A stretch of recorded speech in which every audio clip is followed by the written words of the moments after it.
Alhamdulillahi Rabbil Alamin.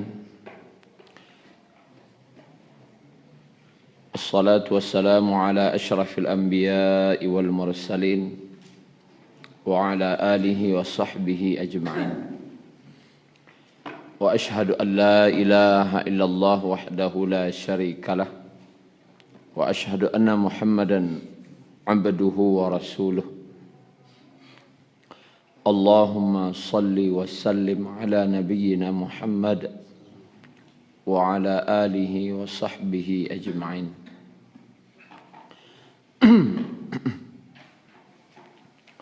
Bapak Ibu yang dirahmati Allah Subhanahu wa taala, kita lanjutkan kajian kita tentang tazkiyatun nafs. Itu hikmah yang bisa kita ambil dari kisah Nabi Yusuf. Kemarin kita telah bahas tentang bagaimana Nabi Yusuf menjaga amanah. Yang mana amanah itu sebuah rahasia dari ayahnya agar menjaga jangan menceritakan mimpi. Dan memang itu tidak pernah diceritakan beliau. Bahkan larangan itu sampai berkata, la taqsus ru'yaka ala ikhwatika. Jangan kau ceritakan mimpimu itu atas saudaramu. Ini suatu yang berat, Pak. Barek kadun sana. Awak biasanya lapeh carita kadun sana. Apalagi awak ketek baru. Kalau kau orang mungkin tak. Tapi kalau awak badan sana sama lalok sama main memaci amanah, kau barek. Maujinya nanti boleh. Awak kan punya anak. Sejauh ma amanah amanah dia anak awak sifatnya boleh ujikan anak awak nanti. Waktu Nabi Yusuf nerima amanah kau lebih kurang umurnya 7 atau 8 tahun. Kecangkan anak awak tadi agaknya pitih, misalnya pitih lah. Agak 100,000. Ko ayah magiah surang senyo. Jangan cerita-cerituan kakak dak. Jangan cerituan kabang dak. Kadia. Pas ayah magiah fitih. Acu caliak barat talok dinyo ndak mencerituan tu. Kau mau mantes amanahnya seleh. Kalau talok dinyo ndak mencerituan dah. Sampai 20 tahun kemudian sentiang. Mau yakin hari etongan nanti. Hari. Tapi cuba aja lah untuk sekedar mantes sejauh mana sifat amanah nak mantesnya. Kemudian kita buka surat Yusuf ayat 101.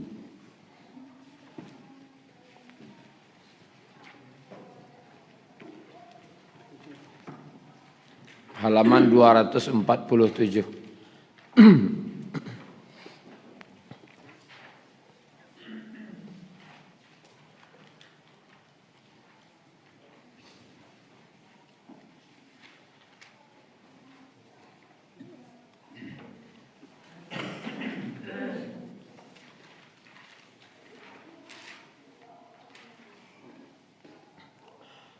Ayat 101 halaman 247 surat Yusuf. A'udzu billahi minasy syaithanir rajim.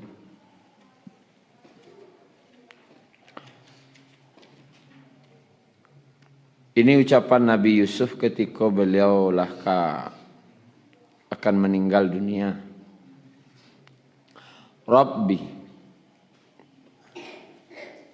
ya Allah, ya Tuhanku, qad ataitani minal mulki, sesungguhnya atau sungguh Engkau telah memberikan kepadaku, menganugerahkan kepadaku sebagian daripada kekuasaan, kerajaan, mulk, kerajaan ataupun kekuasaan.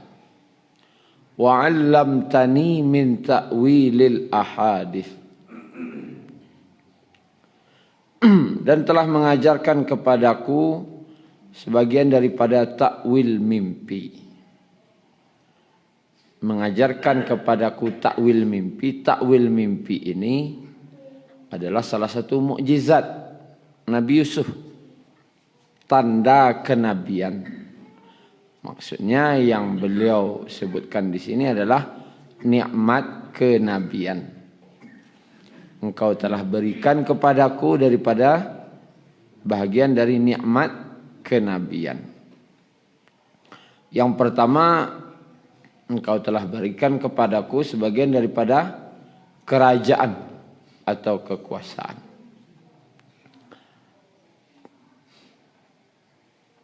Yang dikaji oleh ulama, mulki, kerajaan kini kau. Itu. Karena tidak disebutkan oleh Nabi Yusuf kerajaan apa, kekuasaan apa. Amma nuri apa ibu dulu aku kira. Engkau lah magiah kambo daripada kerajaan. Kerajaan apa? Mesir.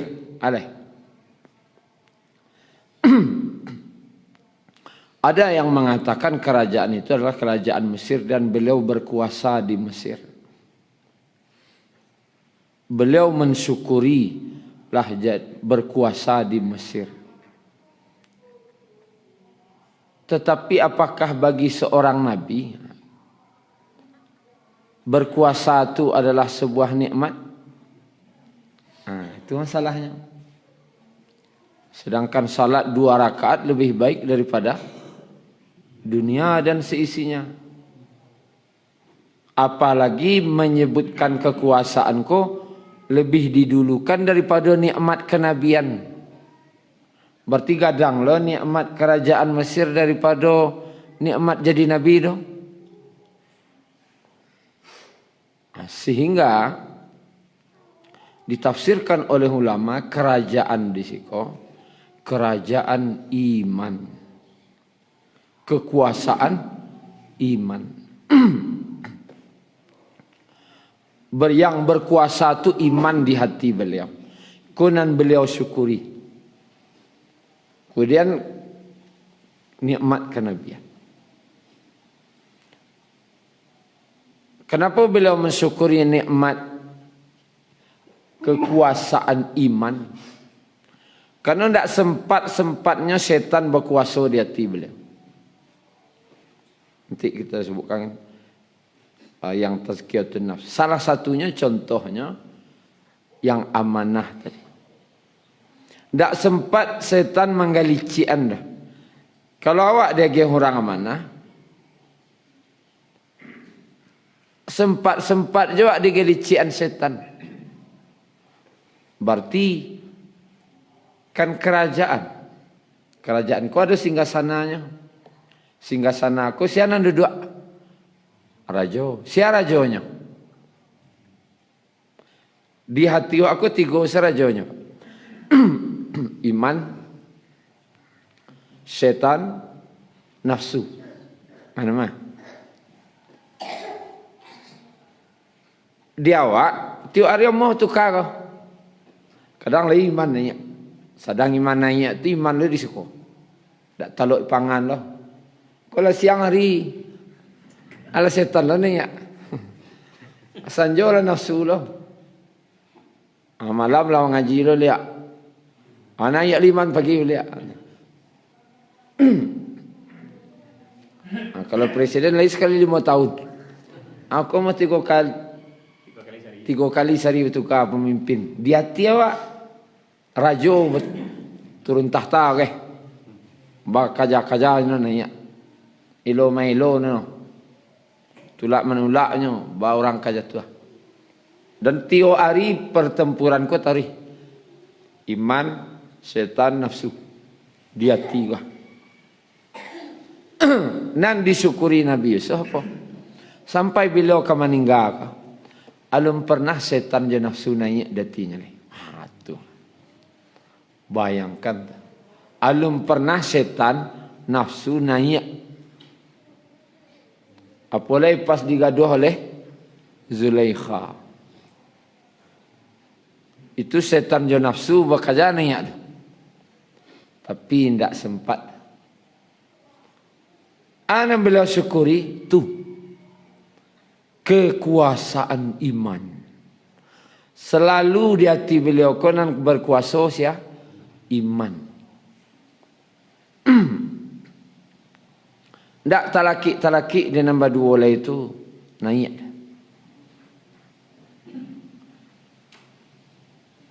Buktinya kekuasaan bahasa iman beliau berkuasa mengalahkan setan dan nafsu. Itu yang wak cerita batang. Yaitu sifat amanah. Jangan cari tuan sampai puluh tahun lamanya beliau tidak mencari tuan. Beliau cari tuan setelah itu pun kayahnya lo baliknya. Dan mengician jangan cari tuan. Ya, aku takwil mimpi yang dulu tu ya. Sampai puluh tahun kemudian. Dan tidak pernah beliau ceritakan. Itu yang pertama. Nan kedua, kerajaan iman beliau itu apa? Tidak pernah membuka aib.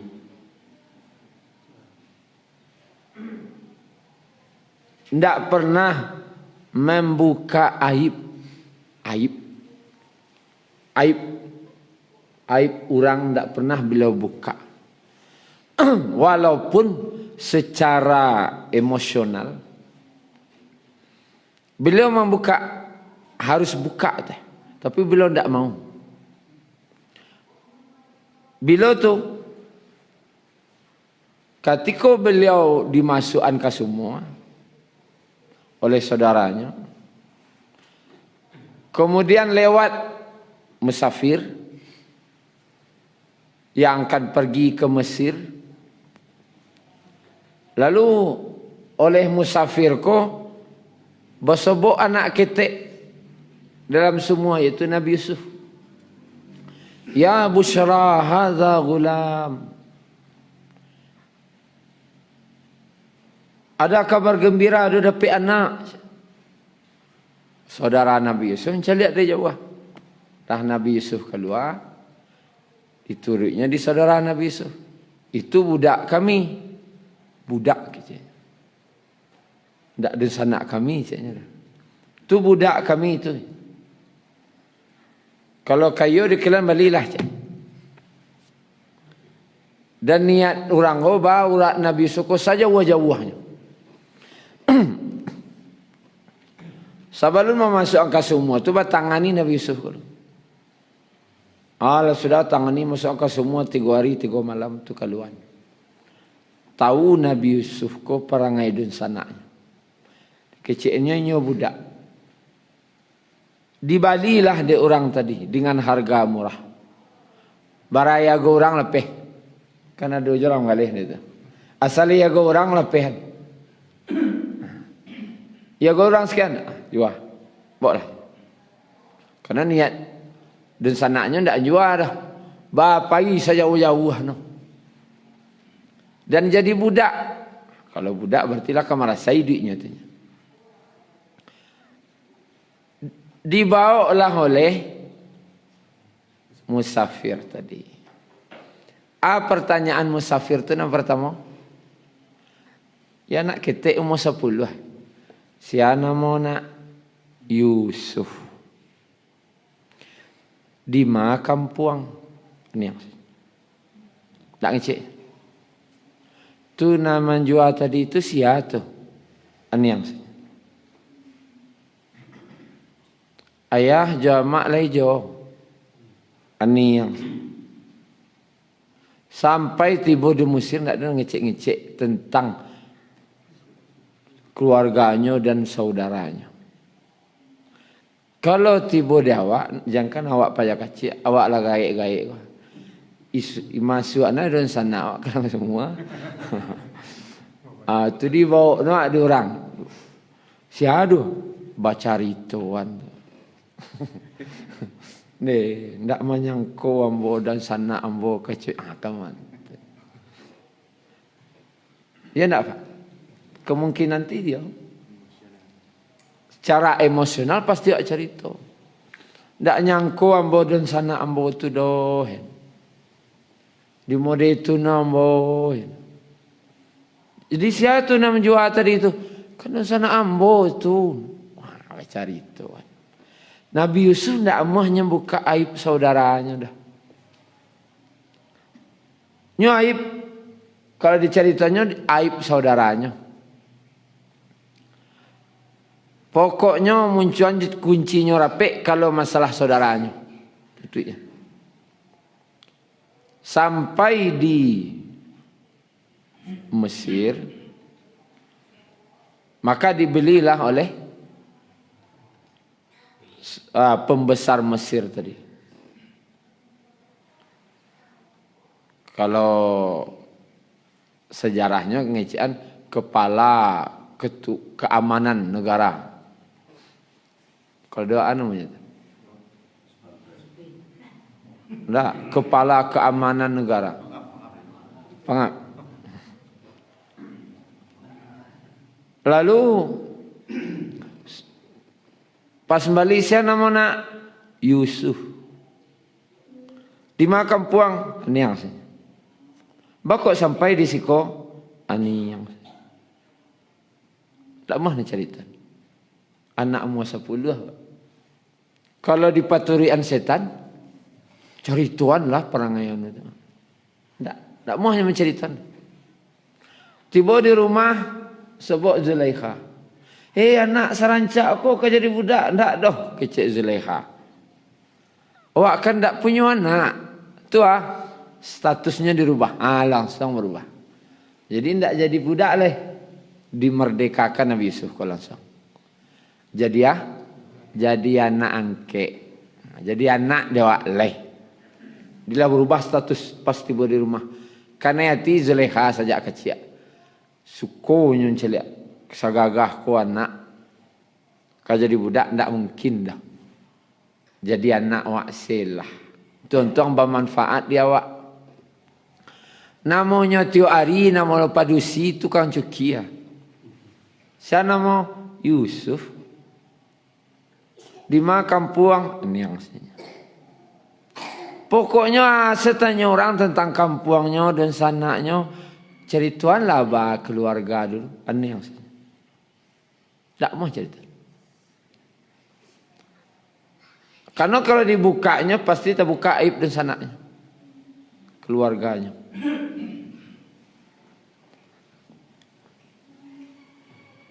Aib.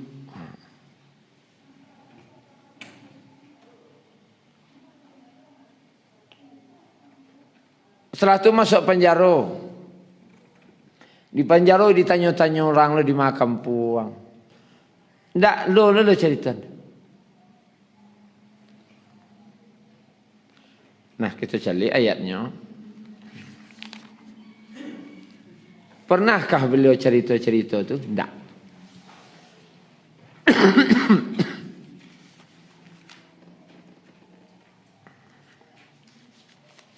Ayat 89.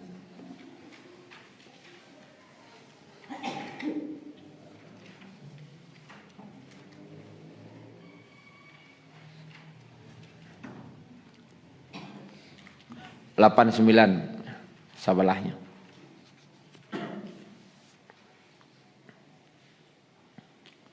Waktu itu saudara Nabi Yusuf dalam kan waktu itu musim kelaparan.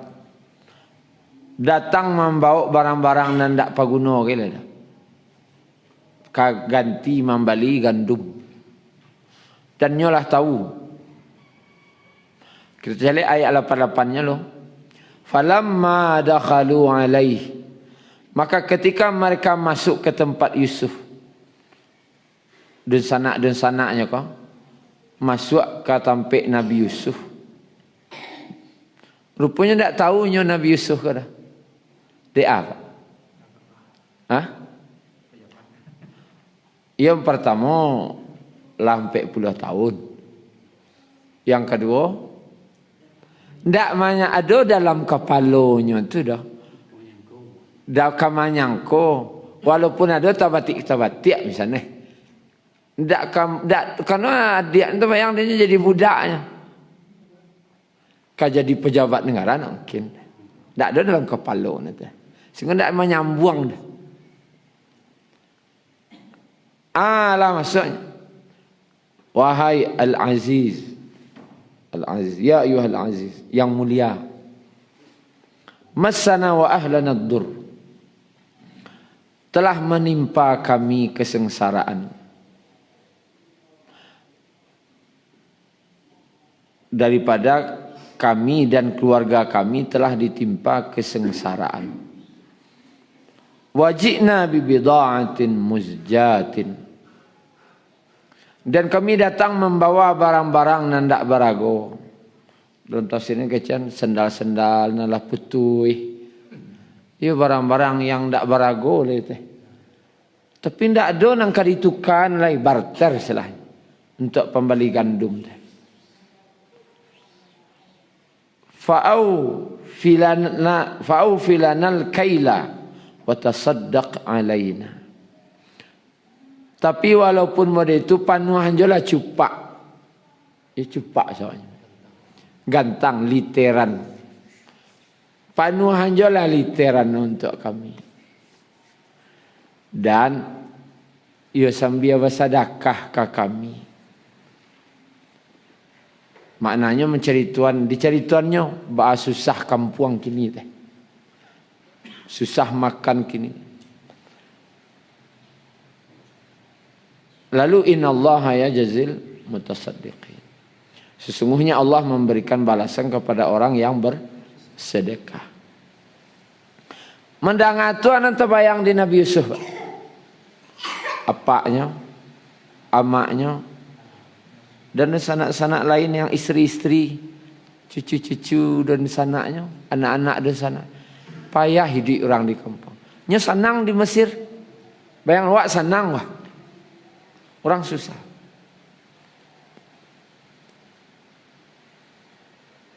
Manangihlah Nabi Yusuf mendanga kecil tu. Nangih. Itu bayang susah orang ranggai wak. Jodun sana wak di kampung. Bayanglah wak lah kini wak. Kayo yang rentau. Tadang cerita mereka. Datang lo dan sana tu ngecian bahasa susah di kampung kini. Kalau ndak nangis wak nanga do, ya ndak ada perasaan nat. Jadi wak lah sasanang ti rentau. Nabi Yusuf nangis. Dalam keadaan menangis tu bertanya Nabi Yusuf. Tapi nya ndak ada buka aib dah. Bertanya senyum. Dan aib ku ndak pernah dibuka. Lah bersobok aja orangnya. Ndak je lah buka dah. Celak ayatnya. Qala hal alimtum ma fa'altum bi Yusuf wa akhihi id antum jahilun. Hal alimtum. Litakana di engkau. Apakah engkau masih ingat apa yang telah engkau perbuat kepada Yusuf dan saudaranya ketika engkau masih jahil, masih bodoh, tidak tahu, tidak menyadari akibat perbuatan itu. Litakana diudah, anan kau udah apa buat dulu kasih Yusuf. Itu saja. Tidak ada cerita-cerita lain dah. Udah masukan ke semua, udah lakainya dulu, udah ujuan jadi tak ada dah. Laitakan, nah itu saja. Bakok disabuian Yusuf. Karena nama Nabi Yusuf di Mesir ndak Yusuf dah. Ditukarnya di Zulaikha. Nama Yusuf ku nama orang Palestina. Di Mesir nama tu Asyang. Contoh, saya nama Termiko Trajune. Asyang lo nama no ya. Itu kan. No. Yusuf ku Asyang di orang Mesir menang. Yusuf. Ditukarlah dek Zulaikha dek lah jadi anak. Yuzarsif. Itu namanya. Siapa? Yuzarsif. Singgonan tahu orang Mesir Yuzarsif. Dan dosananya nan tahu Yuzarsif. Siapa tuh? Pejabat yang bernama Yuzarsif. Tak Yusuf. Makanya ditanyanya. Lai tahu dan udah apa buat dulu kasih Yusuf.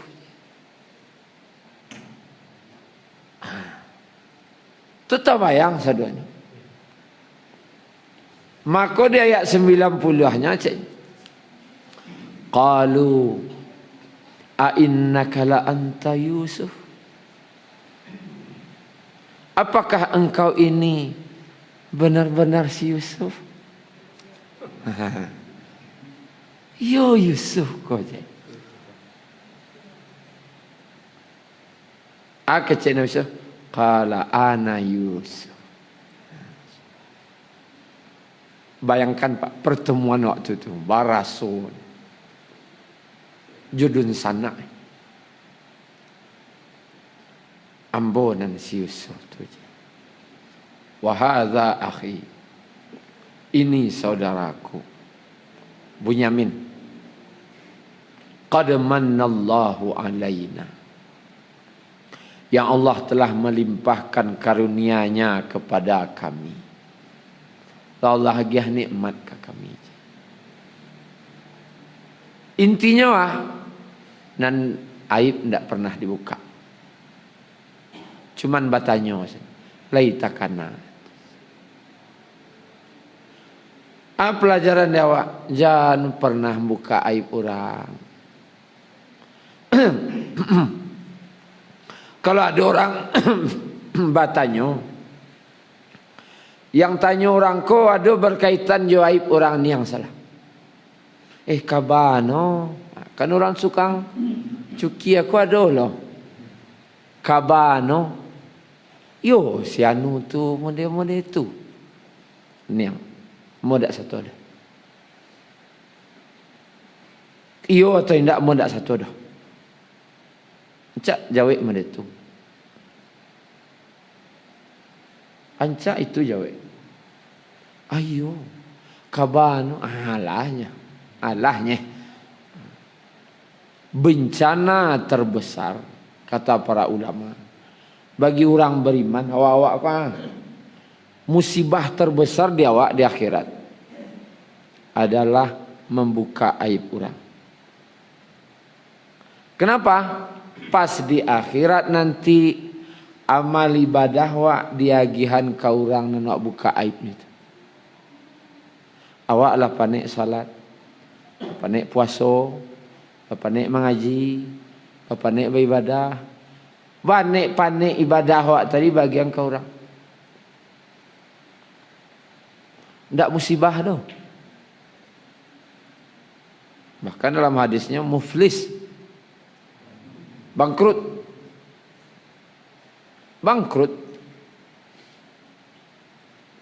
Bangkrutnya. Labih nan di awakku dek banyak orang terpagunjang, terzalimi, tak buka dia aibnya. Abih kebaikan wak maksudnya.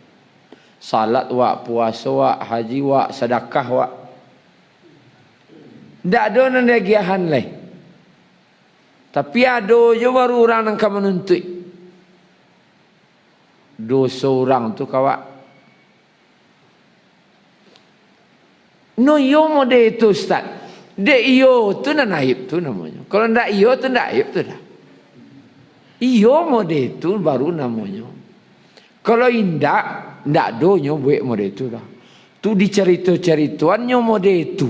Tu kadang lepas dosanya leh. Ndak manga-manga, dia gunjiang takut. Sedangkan yo nyo mode itu lai badoso apa lainnya ndak do mode itu.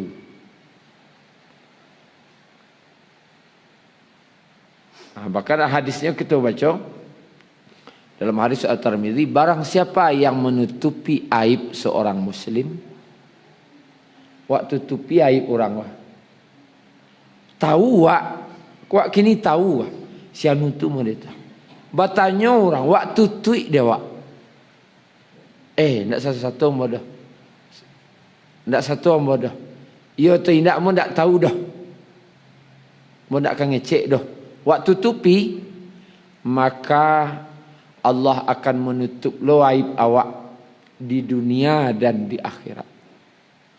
Jangan kecil awak ndak punya aib, awak ada aib awak.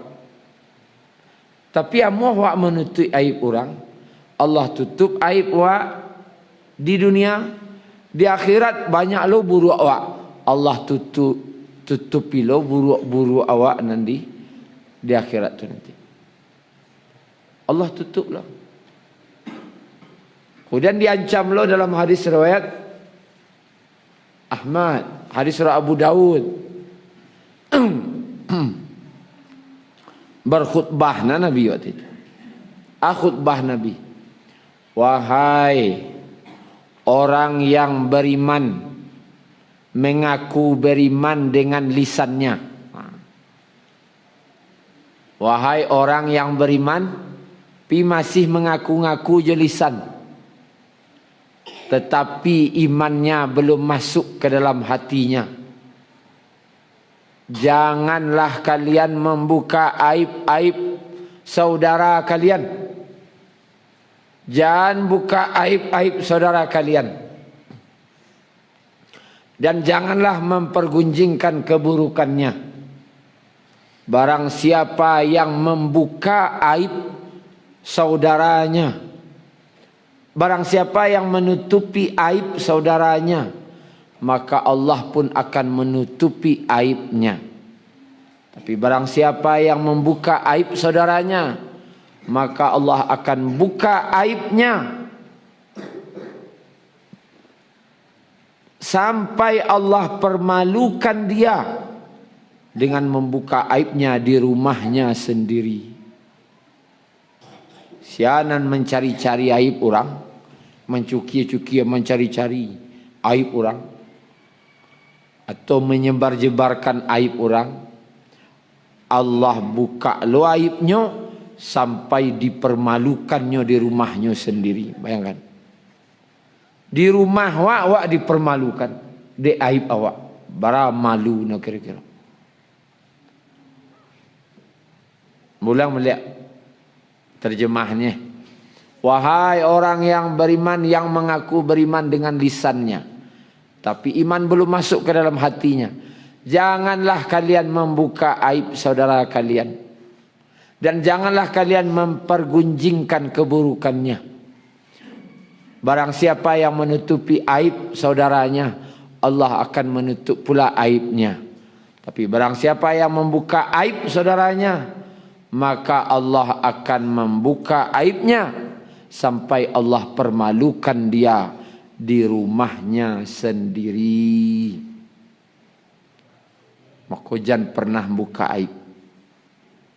Nabi Yusuf, Masya Allah, tak pernah buka aib. Batanya orang tak buka. Kunci mati, anyang saja.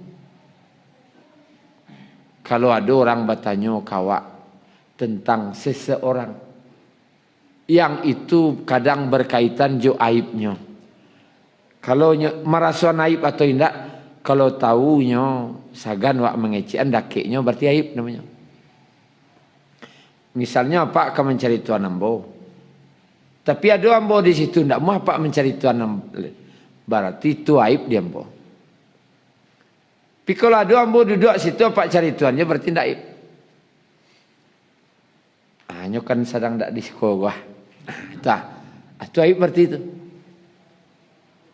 Baca liatnya lo, linya situ, ndak li sedang ndak sekolah dah. Itu baca cari tuan, berarti itu aib. Aib. Hah? Jadi itu intinya. Ada yang kau tanya Pak? Bencana terbesar bagi awak nanti itu. Dek telongsong membuka aib orang. Terpasu magiam palu awak ke orang. Di akhirat.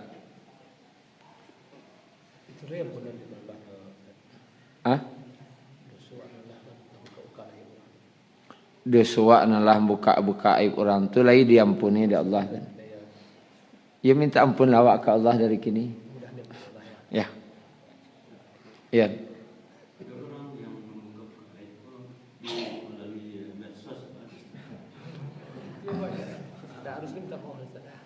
Mbak pernah dengar di masa di tah di sikota di Serolanggata.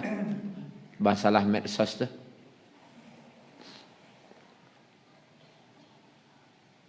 Membuka aib itu bisa secara langsung, bisa melalui medsos. Buka aib keluarga awak tu bisa aja buka. Orang bercakap lagi bininya posting di Facebook. Begitu menderitanya hidup saat ini. Sudah cakap lagi nih. Tahu orang solid. Membuka aib kah? Iya. Apa cara mengamihnya balik tak? Kini sadar dia, ya Allah, astagfirullah, terbuka dia. Awak apuih postingan tu misalnya. Tapi orang tak tahu. Ba membaliannya balik aja coba. Barek. Sabanyak tu. Apalagi viral. Aib orang ko viral dia awak. Wak videoan. Aib. Wak viralkan. Viral. Kami salah di akhirat kemudian. Ndak ada palu wak kedagian ke orang tu. Palu dosa orang tu nak kedagian kau. Jadi intinya jangan sekali-kali membuka aib orang baik secara langsung walaupun medsos. Medsos tu buka aib kah? Iyo. Jangan cari tuan aib orang di situ. Ancaan yang kalau tidak patut diteruskan tidak usah. Nangka diteruskan tu nilai elok je lah. Kalau tidak elok rasanya tidak usah. Termasuk buka aib kah lewat medsos? Iyo. Iyo. Lebih parah medsos. Sedunia orang tu. Dan itu payah mengamih.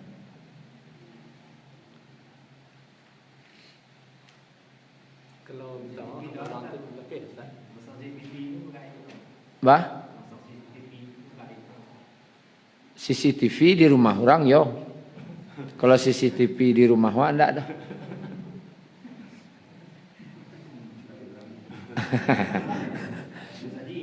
Awang saji. Itu enggak beda, itu kriminal namanya. Beda antara jenayah, kriminal. Itu kriminal. Ya. Misalnya awak sebagai wali siswa itu dipanggil ke sekolah Ustaz. Itu guru tadi menanya awak kelakuannya di rumah dia Ustaz.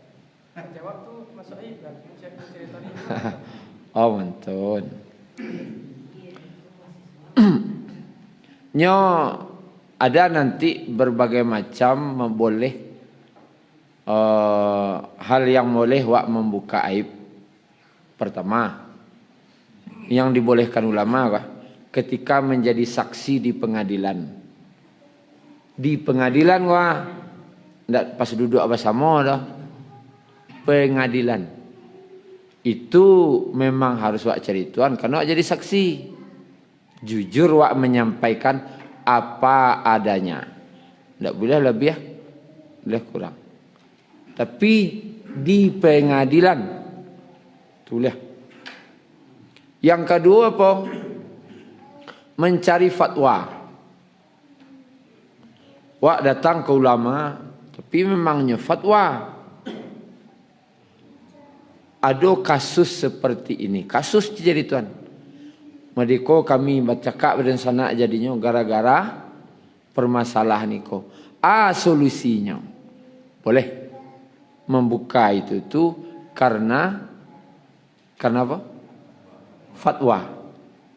Yang ketiga yang boleh ketika mencari jodoh. Mencari jodoh kok aku?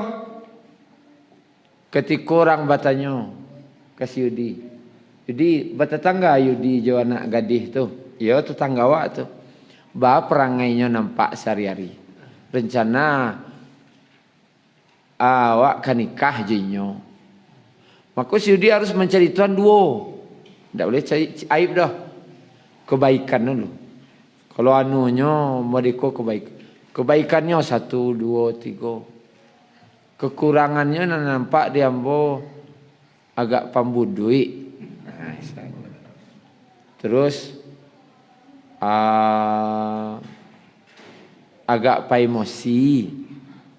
Itu nampak. Tapi kebaikannya yojo cari tuan. Kurangnya yojo. Itunya apa adanya. Jangan sampai gara-gara wak jajok jo padusi ko. Oh janganlah. Bacari tuan budak sana. Itulah kategori buka aib. Tapi kalau kategori hanya menceritakan apa adanya boleh. 3 ko boleh nak cek ulama. 3 ko boleh. Pertama tadi. Menjadi saksi di pengadilan. Wak dia bawa di pengadilan menjadi saksi. Kedua, minta fatwa. Yang ketiga, mencari jodoh. Kalau sekolah itu pendidikan namanya. Kalau untuk mencari solusi antara guru jo orang tua sama orang tua, mencari solusi itu boleh. Bana rencana anak awak ko boleh. Ko perangainya, bah solusinya boleh. Tapi bukan niat untuk menjelekkannya. Yang dikatakan membuka aib ko memang niat memburuannya. Tapi berlindung dengan kata-kata manis. Ko sekedar magih tahu senogah. Itu kata-kata manis nih. Aleh. Iko bianan lain hati-hati gua sama saja. Kau ndak buka aib gua dah cuman agar nan lain hati-hati gua sama berlindung dengan kata manis.